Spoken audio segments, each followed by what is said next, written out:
Dans 8 ans, la Station spatiale internationale tirera sa révérence et tombera sur Terre comme une météorite de 400 tonnes.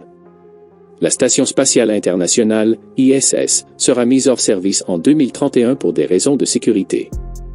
Il faudra alors l'aider à quitter son orbite et surtout à descendre prudemment sur Terre pour plonger dans l'océan, une opération délicate et éventuellement coûteuse. Après 33 ans de bons et loyaux services, un peu comme Jésus-Christ, l'ISS fera ses adieux à l'espace en 2031, année de son dernier voyage. L'ISS est en orbite autour de la Terre depuis 1998 et a accueilli pas moins de 250 astronautes provenant de 20 pays.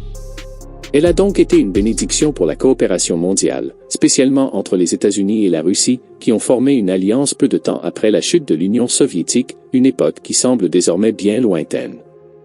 C'est vraiment l'une des grandes victoires internationales, commente Thomas Urbuchen, ancien directeur scientifique de la NASA. Pourquoi donc lui dire au revoir après de si beaux souvenirs? Une question de sécurité avant tout. La durée de vie de l'ISS a été étendue à plusieurs reprises, mais aller au-delà de 2030 serait jouer avec le feu.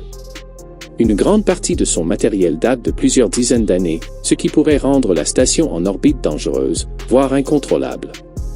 Un funeste destin qu'a failli suivre la station spatiale Salyut 7 de l'Union soviétique en 1985, lorsque 2 cosmonautes ont dû la remettre à flot en urgence alors qu'elle basculait dans le vide. Nous ne voulons vraiment pas revivre cela, déclare Cathy Lewis, historienne de l'espace au Musée national de l'air et de l'espace des États-Unis. Et ça ne s'est pas arrêté là pour Salyut 7. En 1991, la station spatiale soviétique a subi une rentrée incontrôlée et a violemment percuté une région montagneuse en Argentine. Initialement prévue pour rester en orbite jusqu'en 1994, la station spatiale a été soumise à une traînée atmosphérique accrue en raison d'une activité solaire intense, ce qui a accéléré sa désintégration orbitale. D'autres mauvaises expériences hantent les scientifiques.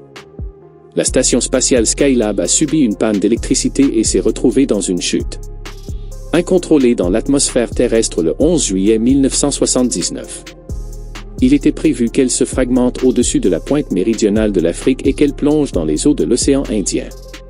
Sauf que des fragments se sont également dispersés dans le sud-ouest de l'Australie, couvrant une vaste zone d'environ 1000 km de long et 200 km de large. Des régions heureusement peu habitées. Faire rentrer dans l'atmosphère une structure de 400 tonnes et d'une centaine de mètres de long, ce n'est pas sans risque, on l'a compris. Si elle venait à s'écraser sur la terre ferme, ce serait une catastrophe pour toute vie aux alentours. Pour éviter un remake de l'extinction des dinosaures, ou presque, puisqu'il s'agissait plutôt à l'époque d'une météorite de 10 km de diamètre. Un plan précis a été imaginé. Tout commencera dans 3 ans, en 2026, lorsqu'on laissera l'orbite de l'ISS décroître naturellement sous l'effet de la traînée atmosphérique. Pour passer de 400 km au-dessus de nos têtes à environ 320 km. Un dernier équipage sera alors envoyé à bord de la station pour retirer tous les équipements et produits superflus, réduisant au maximum son poids. Ensuite, la station descendra encore jusqu'à 280 km, le point le plus bas qu'elle peut atteindre, toute seule. Des vaisseaux spatiaux russes Progress viendront lui donner un coup de pouce pour la pousser dans l'atmosphère de la Terre. Dans l'éventualité où ces vaisseaux échouent, la NASA tente de mettre sur pied un plan d'urgence, développer un remorqueur spatial qui coûterait un peu moins d'1 milliard de dollars. Elle a sollicité des fonds auprès du Congrès américain en mars dernier pour fabriquer cet engin faramineux, plutôt que de créer un gros trou dans son propre portefeuille. C'est là que les choses se compliquent. La station atteindra alors une altitude de 120 km, où elle percutera l'atmosphère à quelques 29 000 km/h, entamant ainsi la plus grande rentrée en atmosphère d'un élément construit par l'humain. À environ 80 km au-dessus de la surface de la Terre, les modules de l'ISS commenceront à être arrachés avant de prendre feu et de se désintégrer.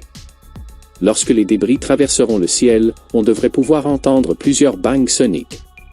Ce qui reste de l'ISS tombera alors dans l'océan Pacifique, une étendue située entre la Nouvelle-Zélande et l'Amérique du Sud, qui sert de cimetière d'appareils spatiaux. Néanmoins, les débris de l'ISS suivront une trajectoire immense et sans précédent, s'étalant sur des kilomètres de largeur et pouvant s'étendre sur une distance allant jusqu'à 6000 km. Par conséquent, des restrictions d'accès devront être mises en place dans cette zone de l'océan Pacifique pour éviter tout risque pour la vie humaine.